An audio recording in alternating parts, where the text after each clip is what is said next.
Reach one, let's change the world. Start putting God first, we will prevail. Reach one, let's change the world. Hello, thank you for tuning in to another Jeffrey and Elisa Little video. We want to come to you to talk to you about words. Words are what we use on a daily basis. We use them to speak and communicate with each other. We use them to write.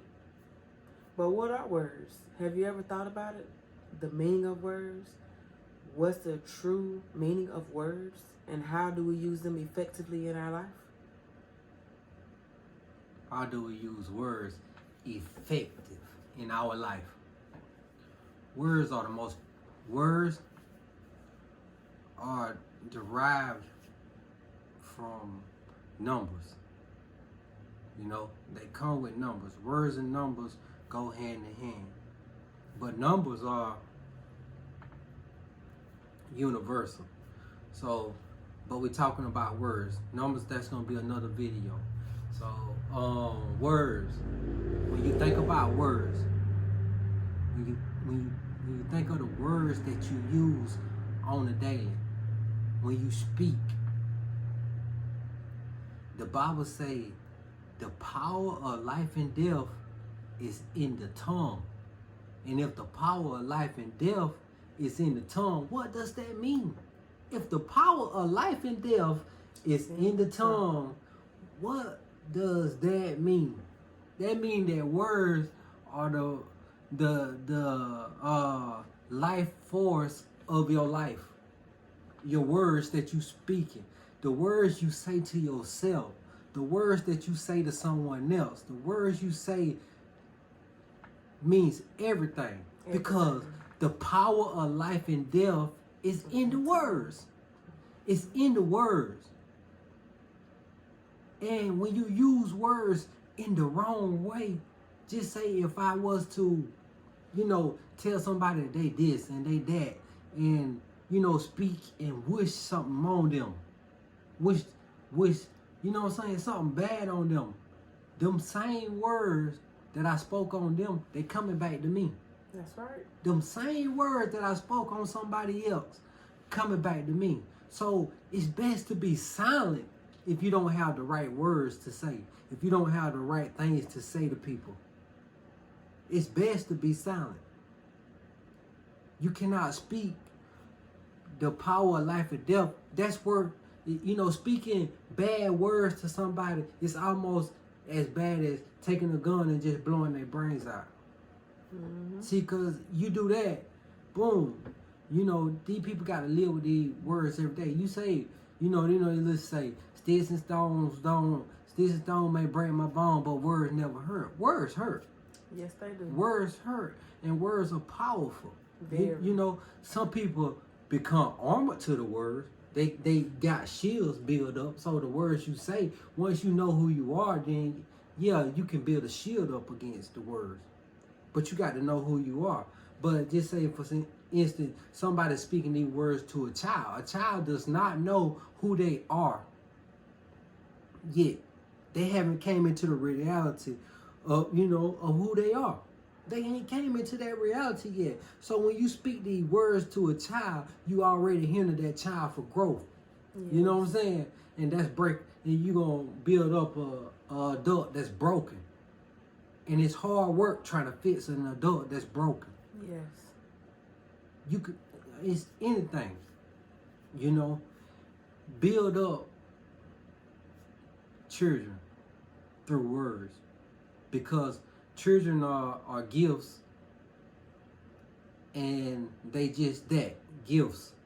But they are like a spirit energy that's called potential. And the only way for that potential to become something, you got to speak life into it. You got to speak life into it. And when you speak bad words into it, you speak death into that child. Yes. That's why God say the power of life and death is in the words. Yes. And then he go on and say that Man must not live off bread alone, but off the words of the Spirit. Must live off the words too. He must live off words. You see what I'm saying? Sometimes the words that we hearing every day from everybody, you know, them words are like your word diet. You got to have a diet for words.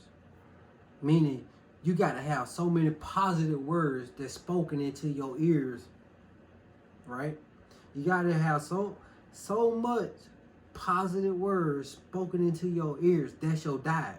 You know what I'm saying? Just like you got to feed your mouth and your stomach, you got to feed your ears with positive words.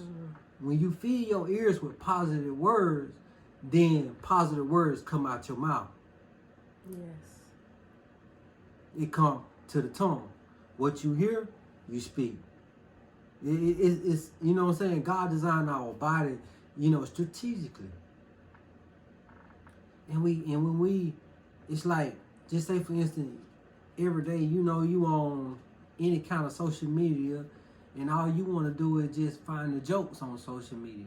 You want to find the jokes on social media.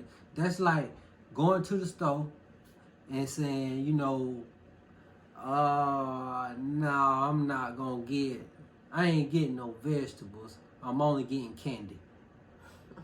You know what I'm saying? Like words, like bad words are like mental candy to the body. You feeding the body mental candy. You know, just think about a person that just eat candy all day. What they do? When you eat candy all day, it just rot out your teeth. Your teeth are all gone. All gone, because you just eating candy all day. You're not eating the right stuff for your body. You know what I'm saying? You're not eating the right stuff for your body. And the words are the same way.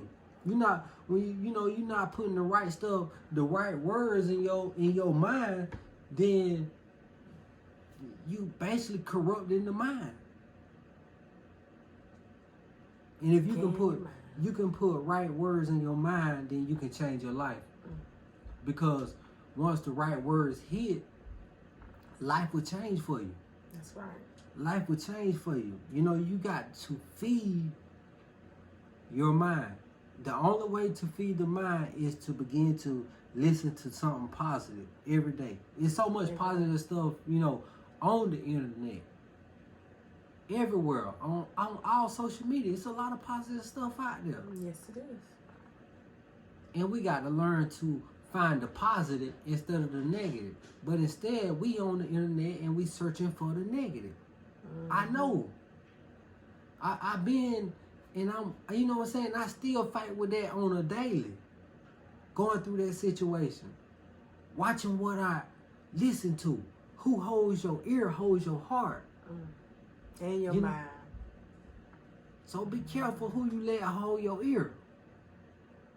You got to learn to block out certain situations and certain things that's going on in life. Because like the Bible say, life and death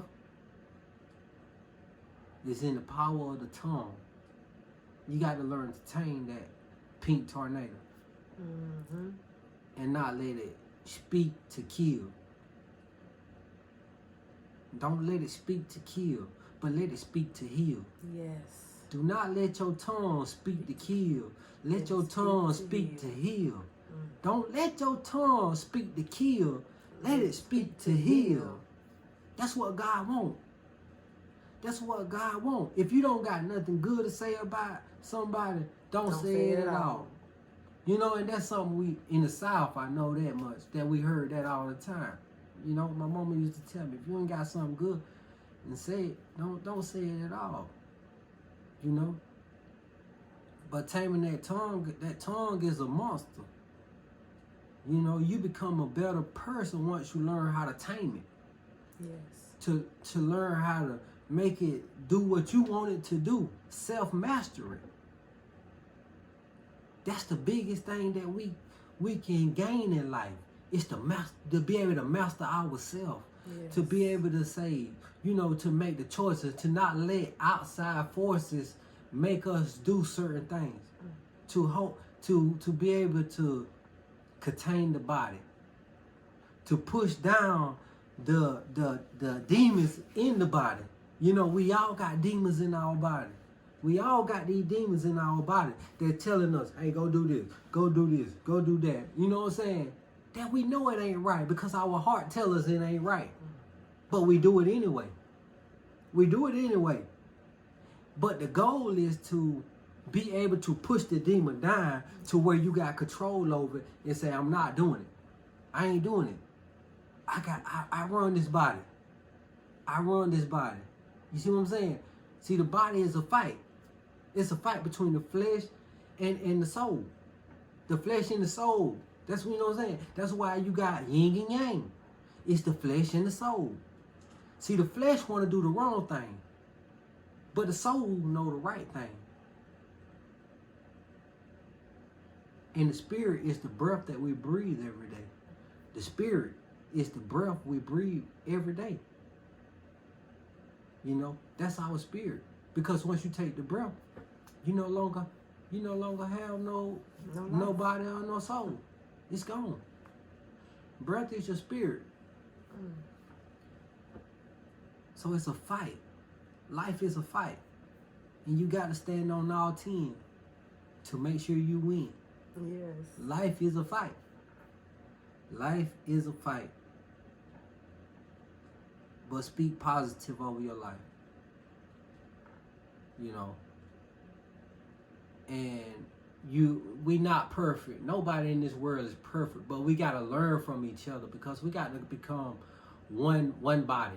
Meaning everybody in this world got to become one unit. One unit. Everybody helping everybody. If you want to break this system of poverty, people homeless, no food, somebody, you know what I'm saying? They got the biggest of everything and throw away the most food and it's somebody hungry. In order to stop that, we got to learn to become one body throughout the world and producers to feed everybody that's coming into the world. Yes. Gotta show love. And that's where, that's on the way. We got to learn to love each other. No matter where you from, no matter what color you is, no matter what religion, no matter what sexuality, no matter what you is, we got to learn to love everybody and everything about life. That's the greatest virtue on the commandments that God said exalt everything. Love exalts everything. That's the greatest commandment that God gave. Love. What's love? And we got to love everybody. We got to love everything and everybody. We got to love the birds. We got to love the trees. Once we learn to start killing animals, we'll learn to start killing humans. First, you got to start killing the animals. You know what I'm saying? You got to take steps. Don't kill the animals. Once we learn that, we won't kill the humans. You know what I'm saying? It ain't like we're supposed to be eating meat anyway. Right. You know? I know that for a fact. But for some reason, I can't start eating it. I'm trying. And that's part of me trying to beat the body. I'm trying to beat the body, trying to beat the flesh. Daily battle with the flesh. Not eating certain stuff. Drinking more water. I'm trying to beat that. You know what I mean? Like, we all got vices that we look to, but we got to become better every day. So we got to try to beat everything that we going through. Like, this is a fight. Like, this life we in is a fight. Yes. You know what I'm saying? It ain't meant for the weak. You know what I'm saying? This life ain't meant for the weak. When you see somebody that made it to 80, 90, 100 years old, you know them people have been through a fight because you know what life is like. By the time you 25 to 30, 40, you know what life is like. So you know when you see somebody at an older age of 80, 90, 70, you know what I'm saying? Like an older age, you know that they've been through a lot and they fought through a lot because it's not easy to make it there. It's not easy to make it there. You know? With life going on now, you know, people dying younger and younger. But at the same time, life is a fight. And we gotta fight to win. And fighting to win is not fighting, the neighbor, somebody in another country. Is fighting ourselves to become better people, to become a better body as in one, to become a better. It's like the whole world. We talking the whole world. Every country in the world, every human being in the world, becoming one body. And helping each other, through survival. And that's when we begin to break systems. Systems don't work no more. When people are in unity, systems don't work no more. You cannot put people in the system when they together in unity. Right. Unity breaks systems. Unity breaks systems. Start putting God first, we will prevail.